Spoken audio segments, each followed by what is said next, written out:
Hey everyone. It's been a painfully long time, and I realize that, and I apologize, but I'm coming out to you with this new video. I'm excited for it, and this is going to be part of a new series I'm starting called Algorithms. Just to note, this video is designed for people who already understand JavaScript and have a good sense of problem solving. If you don't, that's just fine. And what I'm going to be doing is I'm also going to be releasing a JavaScript video, so you can go ahead and get familiar with a nice, easy programming language. If you guys would join my Discord, which I'll have a link in the below, it's going to be revamped. We're going to be getting out new content now that it's the summer and we can do that. But also, it'll be a good place for you guys to give me suggestions. I'm going to be building a bot that allows you guys to make suggestions, and I can check up on a nice list. So first things first. This is going to be a video about memoization. And it's actually going to be dynamic programming as well, but the main concepts I want you to learn is dynamic programming. And I'll just show you a quick... I cannot type today. Dynamic programming. And the TLDR is dynamic programming is basically taking a problem and breaking it down into subsections. Usually in a recursive manner, as it says here. And the memoization part is what we're going to be doing is we're going to be taking the result that we're already calculating, and we're going to be storing that result. So if we come across it again, it'll be very efficient. However, this is at the expense of memory. So although we do get to save a lot of time, and I'll show you how fast we get to save, how much time we get to save, roughly. However, I'll also show you how much memory. And so let's just go ahead and get into the code. So as you can see here, I have a predefined thing, and this is what we're going to be building. However, I'm going to go ahead and delete this, and we're going to start from scratch. So that is what our end result will look like. Feel free to pause the video now and go ahead and see if you can figure out what it does on your own, and why it's that way. And so, first things first is I'm just going to show you a quick example of how to solve this Project Euler question over here with the basic example. And this is going to be a way to do it, but it's not going to be a very efficient way, and I'll show you why in a second. So we're just going to create a function, length of chain, and before actually I get into this, I should note, so here's our goal. So the problem states the collapse conjecture, which if you don't know what that is, it's you take a starting number, if it's even, divide it by 2, if not, multiply it by 3, and start at 1. And the collapse conjecture states that you will go through a sequence, and this can go up to hundreds of chains long, and you will always end at 1. And it actually has been proven that all numbers between 1 and a million end at 1. And due to just rigorous simulations already by people. So we're going to go ahead and have that assumption that they do all end in 1. Because this is a unsolved problem, and people have done much further than 1 million to thousands of digits long, actually seeing, whether or not it actually does follow. And anyways, so as we can see, this this goes through, say we start at 13, this has 10 terms in this. 1, 2, 3, 4, 5, 6, 7, 8, 9, 10. However, it goes through 9 processes. So we can count either of these. What this problem is asking is what number produces the longest chain, not how long is the longest chain. So as long as we make sure we consistently count either by incrementing like 13 to 40 as one step, or as each individual one counts as one, we will get either 9 or 10. But since the way we're going to design it is it'll do it consistently, it won't make a difference in the end result. So that's the first thing that we can note. That's the first thing that we must note. Another thing is the best way I can think of doing this is just creating two two functions. The first will grab the length of chain at a number. And so basically, that's what this is going to be. We're going to pass in a number, and it'll calculate the length of the chain. You know, fairly easy. We're also going to create another function, longest chain. This is just personal preference. You don't have to put it into a function, but all the code will still be valid outside of the function. And the reason for this is just going to go iterate through all the numbers and then pass it. I like doing this modular kind of thing. I mean, you could technically put it all in one, but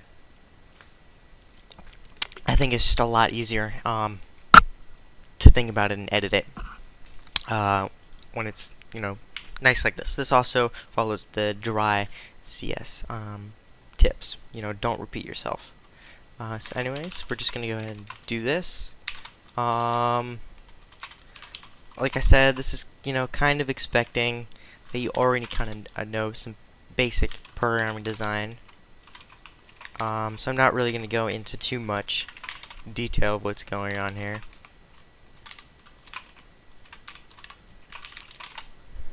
However, I will do a brief explanation when I finish it. Also, this is a kind of different kind of thing that I'm doing. And so, if you guys have any tips or you didn't like something about a view, just go ahead and let me know in the comment description, and we'll see how we can improve it from here. You know, I'm still kind of new at this stuff, and I want to know how I can get better. And constructive criticism is always appreciated.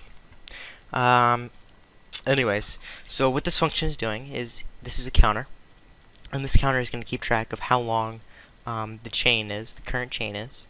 And the reason we're going to be using a while loop over a for loop is because the while loop will keep doing until we hit this condition. While the for loop, you know, it's typically, I mean, you can do the same thing with the for loop. It's just easier to write with the while loop. Anyways, then it's like if the number is divisible by 2, divide the number by 2. Otherwise, it's odd, and just do multiply it by 3 and add 1, and then increase the chain since it does not equal 1.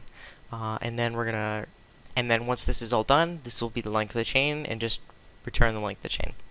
Then what we're gonna do is we're gonna create let longest equal 1, let current longest equal length of chain of 1, and for let I equal, we want to start this 1, yeah, and 0, 0, 0, 0, 0, 0, yep, and I plus plus.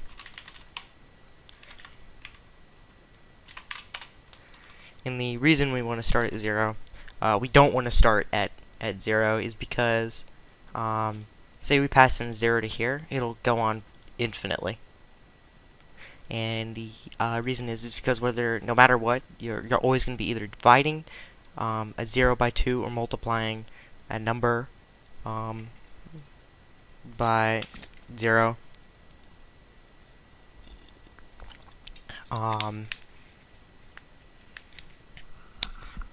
Here, hold on. Okay, let me rephrase that. You're always going to be, okay, so since 0, it's always going to be divisible by 2. Which is what this is saying, because, you know, it's going to have, this is just checking to make sure that the remainder equals 0, and if you do 0 divided by 2 equals 0 with no remainder, so it's always going to be running this statement here, so it will never reach this statement. And then also it'll be continuously just doing this loop over and over and over and over again, because it'll never equal 1 ever, because 0 divided by 2 is just equal to 0. So that's why this will create an infinite loop, and why we want to start it at 1 and not 0.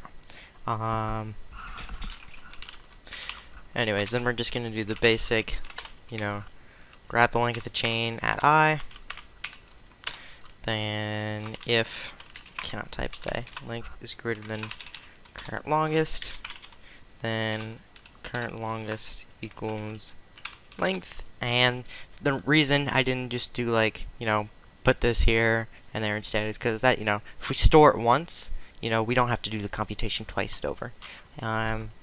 Which if we did, will make this even longer than it already will be, and I will show you. And then we're going to set longest equal to I.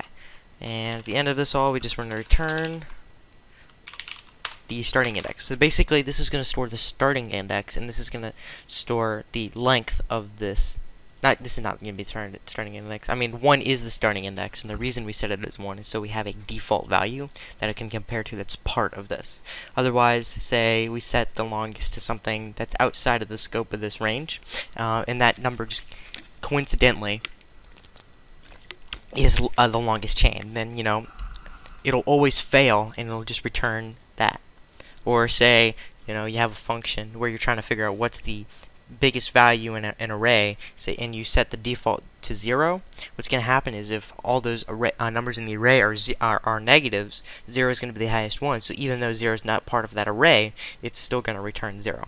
And that's why you always want to start it with one of the indexes, or you start with the lowest possible integer value or the highest possible integer value. You know, and it depends on what you're trying to do. Anyways, but this will store the starting number. You know, like 13, for instance, is say that's the longest one. You know, it'll store 13 there, and then the length of 13, which would be 9 or 10. And then what it'll do is it iterates through every number and grabs the length of the chain at that number, and if the length of that chain is greater than the current length of the chain, just store it, and then return whichever one's the longest. You know, pretty simple. However, if we run this in the command prompt, and then we do longest chain, as you can see, it's going to take a while.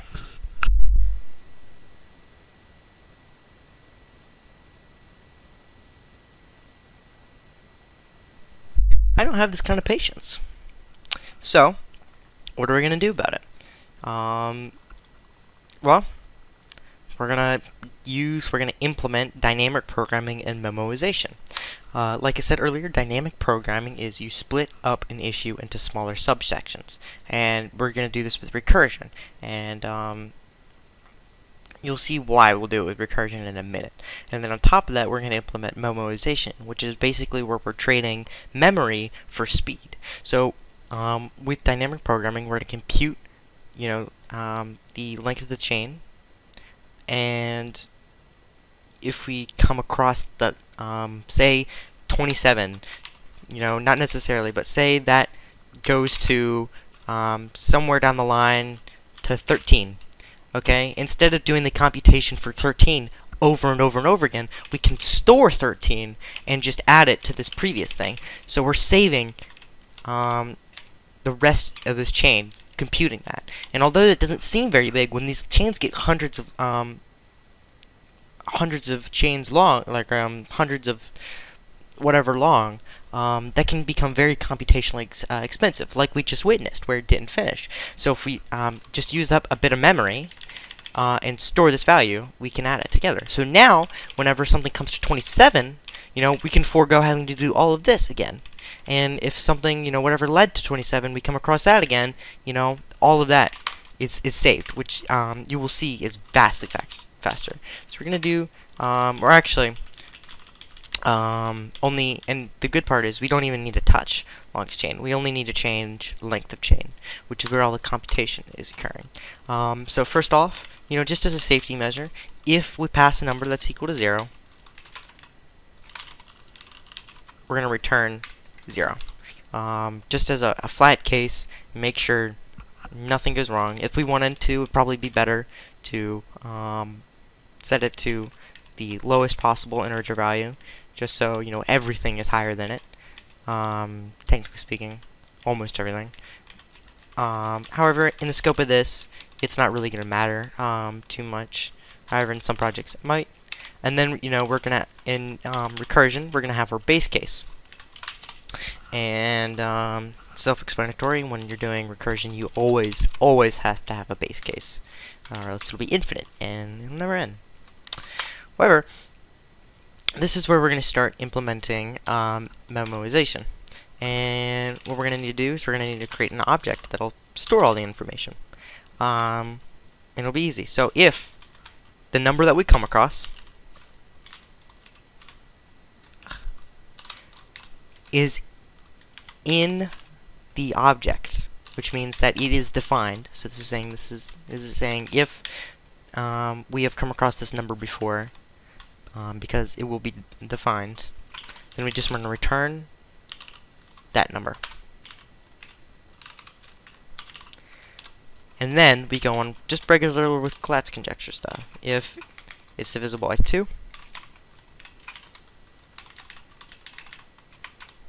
oops, those are not what I want. Then the length is equal to 1 plus the length of chain, num divided by 2.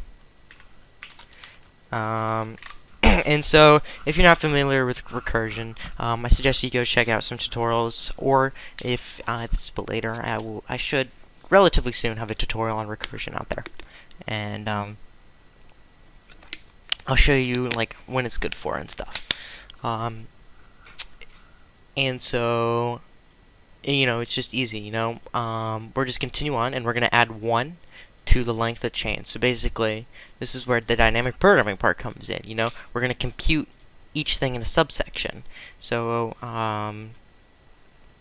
so if it passes the this part of the Collatz conjecture, we're going to pass it again, and then we'll do this over and over again until we reach 1. And then the reason it returns 0 is because it takes no steps to get to 1, because it's already there. So then it'll be 0 plus 1 plus 1 plus 1 plus 1 all the way back up until we get here. Which is really neat, I think. And then when we do this, this will save a lot of that computation time. Oh, that's my cat. I don't know if you heard him. And then we're just returning this length. So it'll continuously do this over and over and over again until everything's it's either reaches 1 and then it's done. That's the length of the chain, or it comes across something it's already been to, and it'll return that instead.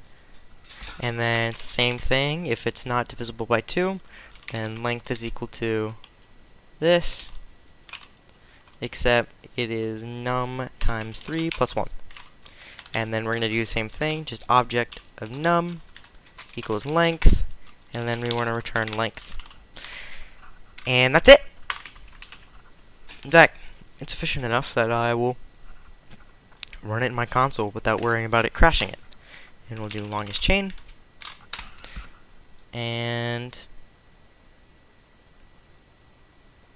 did I do something wrong? I did something wrong. Let's see here.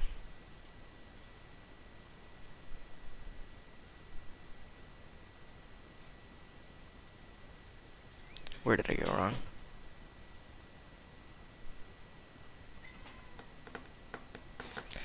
Where did I go wrong?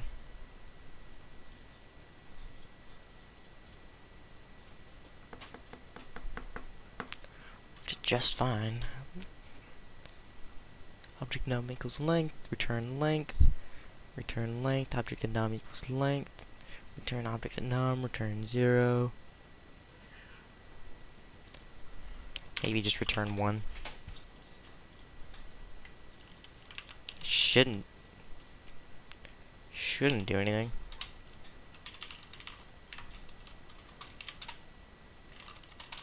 So weird.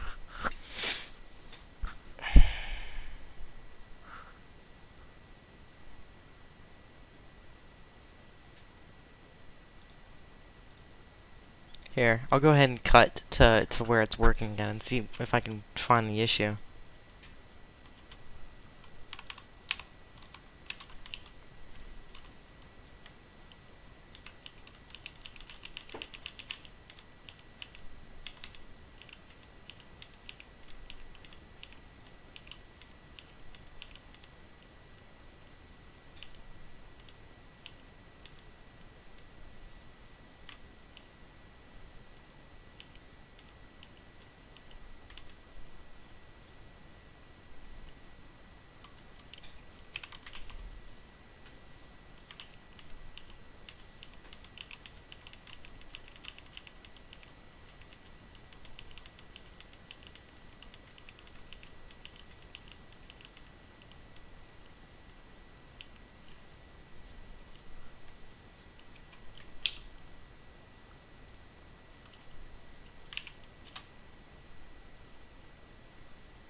Okay, I'm back. So I did some testing, and it turns out for some reason it's just an issue um, with my computer. I don't understand why I did that. It was working just fine earlier. Maybe there's something running that's keeping it slow. But if we run in a node console, and I think I forgot to copy this part in it. Just run longest chain.